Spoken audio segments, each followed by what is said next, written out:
আপনাকে নামানো হয় নিচে। কবরের দেয়াল যেন বুকে চেপে বসতে চায়। আর তারপর পরে প্রথম মুঠো মাটি।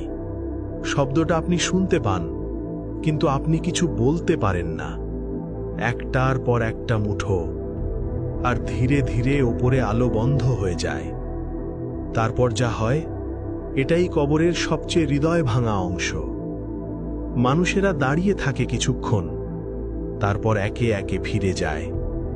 আর হঠাৎ নীরবতা। এমন নীরবতা যেন দুনিয়ার সব শব্দ মরে গেছে। আপনি একা। ঠিক তখনই কবরের ভেতর বাতাস বদলে যায়, মাটি কেঁপে ওঠে, অন্ধকারটা যেন আরো ঘন হয়ে নামে। আর সেই অন্ধকারে হাজির হয় দুই ফেরেশতা। এরা হাসে না, সময় নেয় না। এরা হলো মুনকার ও নাকির। তারা এগিয়ে আসে, আর শুরু হয় জীবনের সবচেয়ে বড় পরীক্ষা, যে পরীক্ষার জন্য আর কোনো পরে নেই। প্রথম প্রশ্নটা যেন কবর কাঁপিয়ে দেয়, মান রব্বুকা, কে তোমার রব? কবর নিঃশব্দ, কিন্তু সেই নিঃশব্দতা যেন চিৎকার করছে। তাদের কণ্ঠ গর্জে ওঠে, মান রব্বুকা, কে তোমার রব? এ প্রশ্ন মুখস্থের না, এটা জীবনের ছাপ। যাকে আপনি সত্যিই রব মেনেছিলেন, সেই বের হবে আপনার জবাব থেকে। মুমিন হলে আল্লাহ আপনাকে স্থির রাখেন।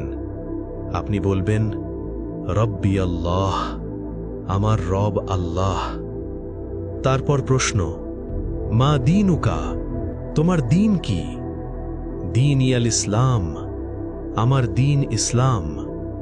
তারপর, মান নবিয়ুকা, তোমার নবী কে?